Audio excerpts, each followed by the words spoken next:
All right, let's wrap this up with our keys to victory for Week 10 for the Pittsburgh Steelers. I almost said Los Angeles Rams. Green Bay Packers. Acrisure Stadium. Should be a good one. The Packers have struggled this season, but so have the Pittsburgh Steelers. They come to town. No Cam Hayward, most likely. Probably without two of your starting inside linebackers. Nick, let's start with you. Your keys to victory for the Pittsburgh Steelers, Week 10 against the Packers. Force Jordan Love to be uncomfortable. I mean, there's a lot of issues with his mechanics, particularly on his deep passes that cause him to underthrow or overthrow passes often to guys like Christian Watson. You definitely want to be ready for those overthrows or those underthrows in that situation. Throw different types of looks at him, get his footwork out of whack, and I think you could really just start to make him uncomfortable. Overall, stop the run game, though. Aaron Jones, when he's healthy, he's one of the best backs in the country. In the country, we're not in college football. Technically, it is a country. Yeah, we are playing in a country. True. But one of the best backs in the entire league, and he's, one of the better receiving options. He can do a lot, when it comes to taking short gains and making them into long gains. I think that's where the linebackers are really going to be tested too. You want to keep Aaron Jones contained. And while A.J. Dillon's a bit of a bruiser, I'm not worried too much about, him making big plays right now. So just make Jordan Love uncomfortable. Try to contain Aaron Jones as much as you can. Yeah, I like that. The Jordan Love, you think Jordan Love's worse than Kenny Pickett? Where do you stand on the Jordan Love-Kenny Pickett debate?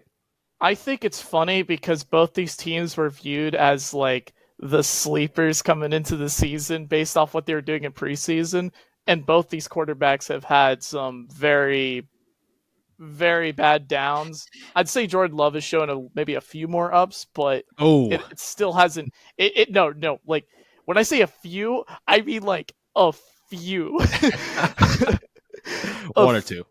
Yeah. It like both these teams honestly should be looking at potentially, putting quarterbacks, drafting a quarterback and challenging the incumbent starter, but that's a different conversation for another time. But yeah, we'll get to that when Michael Penix falls to the bottom of the first round and we got conversations. He's not making it past New England. I'm telling you, he better not.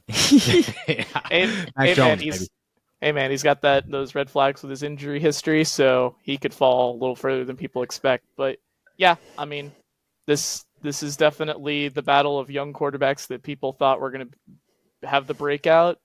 Maybe they both show something today or this week. Who knows? It'll be an interesting debate for sure. Dude, a Jordan Love, Kenny Pickett brawl would be a shootout. Duel. That'd be a good one. Yeah. That'd be nobody'd see that one coming for a Sunday afternoon game. No, they would not. Steven, what's your keys to victories here? Oh, Nick, go ahead. I was going to say, I don't think anyone thought C.J. Stroud and Baker Mayfield were going to duel for what they did. Very true. But if you had to guess, if you line those two up against, and then Kenny Pickett, Jordan Love. Oh, yeah. I don't know. I think I might, maybe there might be a part of me that goes, C.J. Baker just, has a ring to it. All right, yeah. Steven, what's your keys to victory for this one? Yeah, I think this game is going to be won or lost when the Steelers have the ball and they are able to get into the red zone. I think the Steelers have not, I don't think this, I can look at the numbers. The Steelers have been close to the bottom of the league in terms of red zone scoring percentage.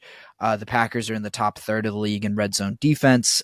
So I think the Steelers are going to have to capitalize on the opportunities that I'm pretty sure they're going to get to score from close range. I'd love to see the running game really assert itself and be able to bully people when they know that the run game is coming in the red zone. So that's what I'm looking out for, cash in on some red zone opportunities. I kind of expect the defense to give them some turnovers and some short fields. So I think that's going to be huge, and the Steelers can't afford to kick field goals. That's going to keep the Packers in the game for a while. And as someone who has Jordan Love on his fantasy team, I know that he likes to turn it up when the game gets real late. Like he's one of those guys who through 3 quarters, he'll have 6 points, and then he'll finish with 15 because he threw for 150 yards in the fourth quarter. So I'd say don't let him hang around. Don't kick field goals. Don't let him think that they're in this game for longer than they are, because I think the Steelers are the better team, and they should be able to win this one pretty handily.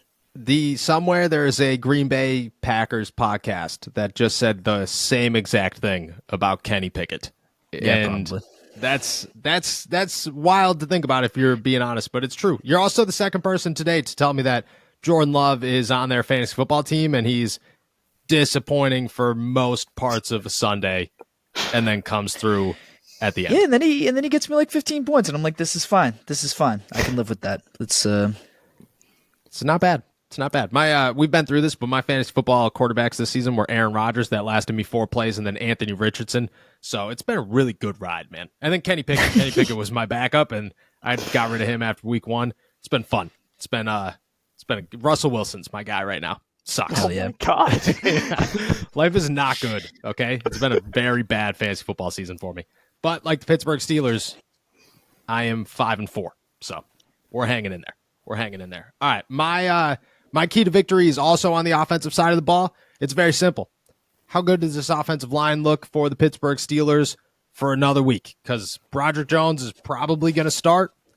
I'm feeling real good about it. And if we're being honest, I think that this could spark a Najee Harris, Jaylen Warren start to turn into a pretty freakish duo for the last 7 games of the season. That would be awesome. I think it starts with Broderick Jones, obviously. But I just think that grand scheme of things, you could have somebody told me this, and I think I've mentioned this on this podcast like a dozen times already, but I'm going to say it again. Somebody told me once, it was a scout at the NFL Combine, told me that Dan Moore Jr. can be the 5th best offensive lineman on a line. And he looked at me and went, there's always got to be a 5th best offensive lineman on a line. And I went, that's very true. If the Pittsburgh Steelers' weak link is Dan Moore Jr., I'm pretty okay with it because 2 weeks ago, it was their highest paid offensive lineman who was also their right tackle who couldn't pass block. He couldn't run block. And last week, he couldn't even come in and be the extra offensive tackle for these guys. Chooks is not the guy right now. I don't know how much I believe the Chooks said something compared to maybe Chooks said something somewhat minor and the Steelers were like, all right, this is a door that has opened and we can now bench Chooks. I think that's certainly a possibility. But I think that if Broderick Jones could be the difference maker on the offensive line and they could look good for another game, you get Najee Harris rolling, you get Jaylen Warren rolling. Who cares what Kenny Pickett's doing? You know what I mean? This is the Pittsburgh Steelers. Somewhere Art Rooney is yelling from the stands going, run the damn football. And if you could do that successfully, I don't care who you're playing, I think that your chances of winning go through the roof. I don't think you have to worry about Kenny being a 4th quarter quarterback. I think you just could look at it and say, our offense wins through the ground, and if Najee Harris and Jaylen Warren are controlling the game, things should be fine for the Pittsburgh Steelers. But my key to victory is Broderick Jones starting at right tackle, and hopefully this offensive line doing what it did last week. Beautiful. Love it. I'm all in that too. Like, I think you got to be able to play some bully ball with these guys. Like you've I don't know, the Steelers, I feel like built this team to run the football and to be physical with teams. I don't know if they've actually done that quite yet. So I want to see it this week. Yeah, I agree. All right, let's round it off here with our favorite time of the week. I got it wrong last week. It wasn't the first time this season, but it was the first time I picked against the Steelers. And I got to say, as soon as I did it, I said, yeah, they're going to win this one. And they're welcome because that one's on me. I picked Tennessee last week, came back to bite me in the butt. Steven, we'll start with you on this one. Week 10, Green Bay Packers, Pittsburgh Steelers. Who you got winning? What's your score? I think the Steelers do exactly what I told them they need to do in my keys to victory. I think they get the running game going. They establish the run game and like I said, play physically with these guys, play some bully ball, keep this game on the ground, control the clock, get some turnovers after making Jordan Love uncomfortable to create some short fields and easy offense for the other side of the ball, and they win 21-10. Excuse me, that's my number. Yeah, I think a 2-score victory. I'm gonna call my shot. I haven't done that since the Texans game, and that didn't go very well. So hopefully it ends up better this time. True, that is very true. I think this is a different circumstance than a young, thriving Texans team, but ballsy. I'm gonna say ballsy. I didn't think they were a young, thriving Texans team when they played them. So that's true. Yeah. That's true. All right, 21-10. Steven's got the Steelers winning. Nick, your score? your outcome here? I think I've been consistently wrong on these predictions, and it makes me feel like I have to pick against the Steelers. But I'm gonna say 20-13 Pittsburgh wins because I Wow. think. Yeah, I know. I'm gonna jinx my favorite team like that. I feel so horrible. But Nah, that's all right. I'm gonna say that they end up running the ball pretty well with Najee Harris and Jalen Warren. Like you said, play some bully ball. Let these two just get absolutely like let them let it be known that they're one of the best duos at running back in the entire league right now. Like that's the type of performance you want to see on offense from those two guys. And obviously, Jordan Love, make him uncomfortable. Maybe get that Darius Rush pick 6 or something. You know, Darius Rush comes up with a pick 6. That would be remarkable. Yeah, be sure to go back to the podcast and make sure to clip it while you're at it when that happens. Oh, 100%. We'll have that. Nick's listening down below already. He's Darius Rush pick 6 sounds good because as soon as it happens, it's going all over social media. All right, we got 21-10, 20-13. I haven't thought about this all day. I'm gonna go Pittsburgh Steelers. I'm feeling Pittsburgh Steelers. I think this is a game that they should win. I don't see how they don't. This is, you lose this game, you're right back where you are. And I think you're hitting a point now in the season where if you lose this game, it's starting to become more realistic that you aren't going to be able to hang around at the end. Like at some point, you got to start the run to solidify that you're a playoff team. And I think that is where this week, that's what this week is. Even if they go to Cleveland and Cincy and don't sweep those two, I think that wins over Tennessee and Green Bay give you enough of a cushion to say, okay, well, we're 6-4 or 7-4 heading back home to play Arizona and New England. That's a really good spot to be in. I'm going to go Pittsburgh Steelers. Man, I want to say 24 points, but that is so many points to score for the Pittsburgh Steelers. Like an insane amount of points to score for the Pittsburgh Steelers. I also think I've picked 24 points every single week for like the last 7 games. Got to hit once. You got to hit once. You got to account for Matt Canada on the sideline this time. Maybe he'll hit you up there.